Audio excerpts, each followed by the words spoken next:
Good evening. My name is Bob Graham. I'm a secondary education major in English. And my question is, would you please share a strategy that you have found successful for use with the ELLs in your classroom and the beliefs or theories that support your strategy?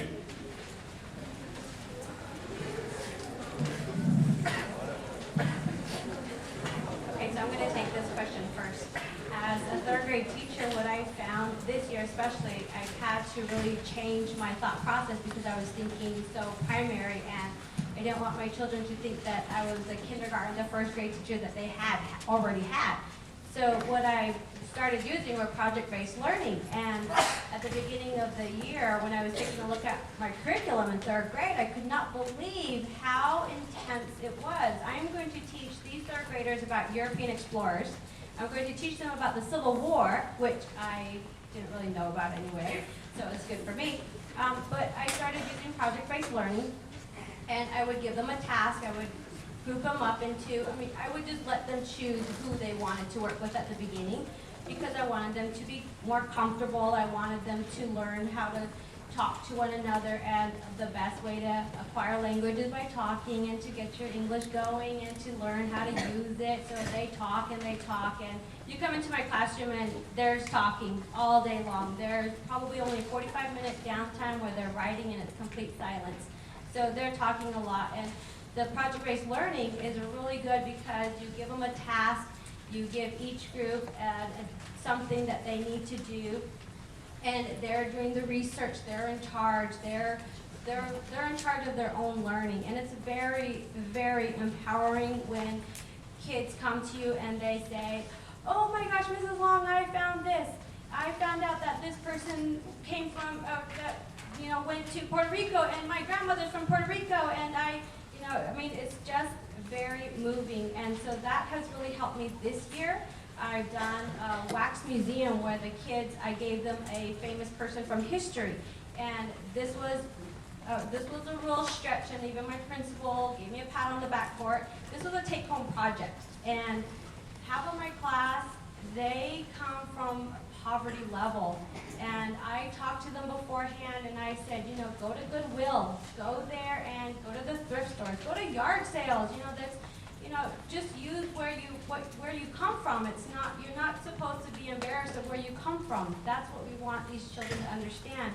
Embrace their culture, embrace their language, and they can rise to the occasion. They can rise when you put something in their hands and let them go with it.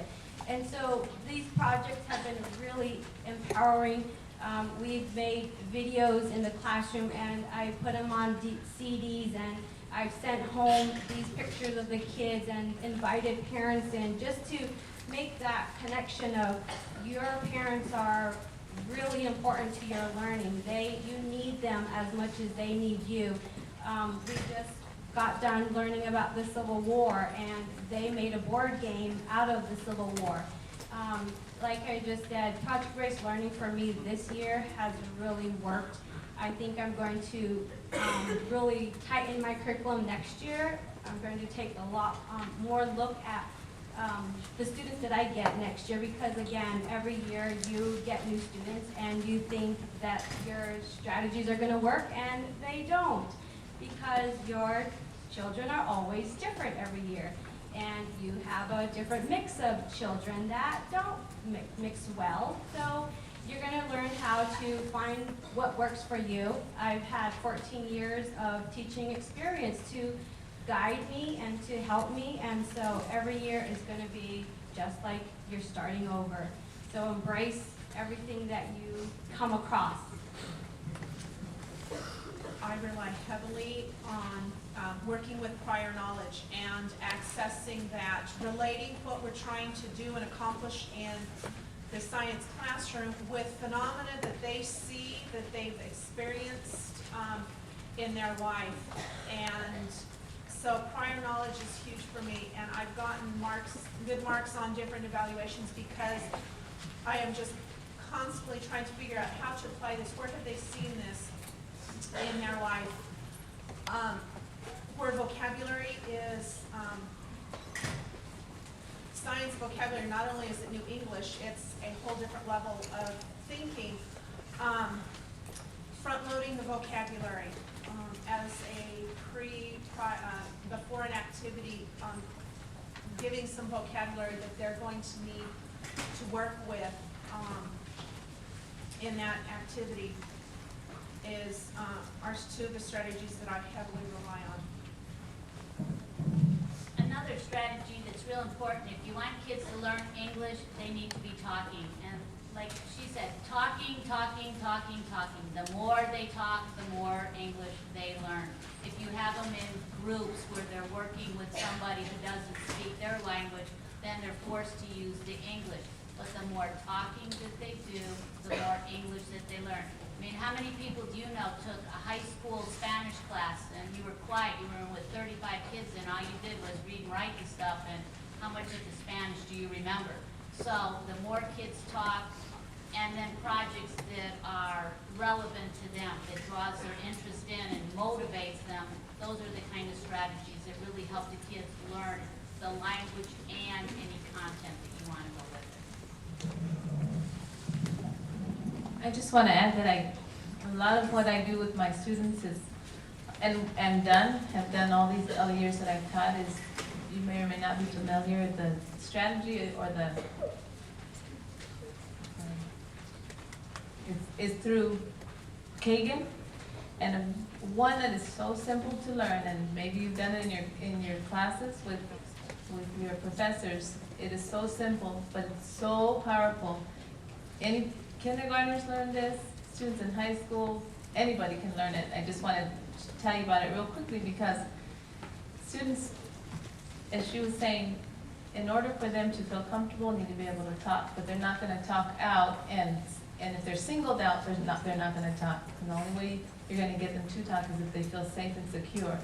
And one way is what we do is called a pair share, and basically it's them, but they've got to be held accountable. You can't just say, okay, go ahead and share. So they very quickly, one person will be A, and one person will be B, or one or two, or however you want to do it.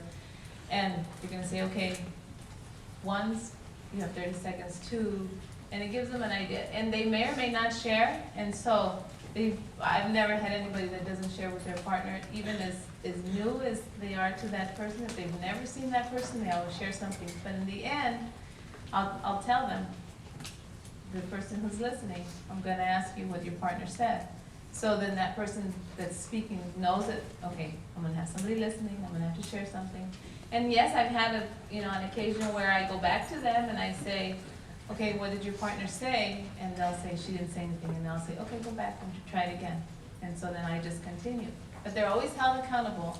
They always have to feel like they matter, because they do matter, and that you mean business when they're sharing, and you want them to share, because that's the foundation to reading. Their language is the foundation to reading. If you want somebody to learn how to read, their language has to be strong, whether it's their first language or their second language. And if they're not speaking, if they're not having meaningful conversations, meaningful interactions, they're going to struggle in the reading. Okay, just a few strategies that I think were really helpful in English language development classroom. One is integrating technology as much as possible. At our school, we do have smart boards, and something I did a lot with my self-contained class last year was I would put on video clips, not whole movies, I mean like 2-minute video clips, put them on mute, talk them through, and then kind of what Carmen was saying, have partners take turns and talk through the video clips. You just language production, language production, language production. Give them a lot of opportunities to produce language. And visuals for everything. I mean, with smartboards, it's so easy. You can Google anything without showing it on the board until it's safe, and then you show it on the board, right? And to me, I think with all, this is good for all children, but shared reading is so important. Shared reading can be anything, but I can't assume too much, but shared reading is where the entire class has access to a piece of text. It can be up on the smart board, it could be every person having a copy. But going through, modeling how to read it, having the kids work through it, and also showing your metacognitive process, how you work through a piece of text. It could be something simple like not simple. It could be a poem, it could be a chant, it could be a short news article.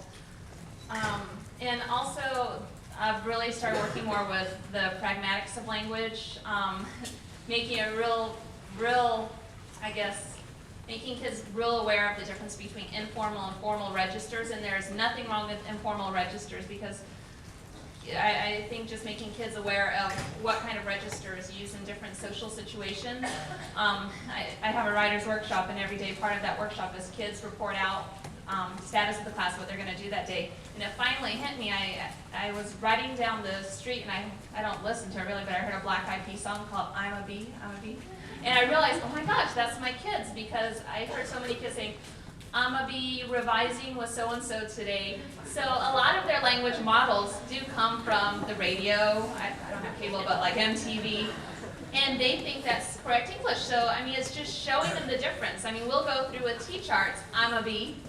There's nothing wrong with that, but, you know, that's used in songs, that's used with your friends. Now, what would the formal register be when you're speaking that with your grandmother, when you're speaking with Dr. Taylor? And I think it just makes it very explicit for children, that difference, and not putting down one or making one better than the other, but the difference of how to use those registers. And I just, once again, that think, pair, share is so important, and after 5-10 minutes, they're not listening anymore. Chunk and chew, chunk and chew, chunk and chew. You give them a little information, have them process it. Give them a little information, have them process it. Have them, I can't emphasize how important that is. If I may quickly just add, these strategies that you're learning right now, we're talking about ELL students, but the strategies are also very good for any student. The strategies that you use in your classroom, if you know how to use it well, you can teach any student. They're just not made for, I mean, they are very good for ELL students because you start to use more TPR, you start to expose them more to vocabulary, movement, you introduce more poetry, you introduce more reading, but that's what all students need, not just ELL students. I think that we need to remember that all students are unique, all students need a good education. They are children. We need to provide them with the best education, no matter what language, no matter what culture, no matter their heritage. And I'm speaking personally because I don't have my culture. I don't speak my native language, and I'm not upset about it, but I just want to do something better. I just want to make sure that children keep their culture, keep their language intact. That's what's most important.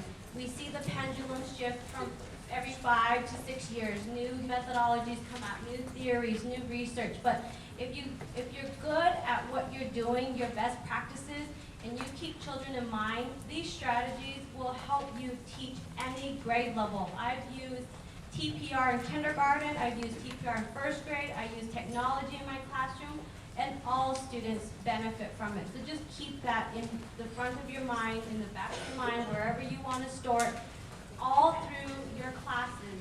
Just know that everything that you're learning about strategies will help any student succeed.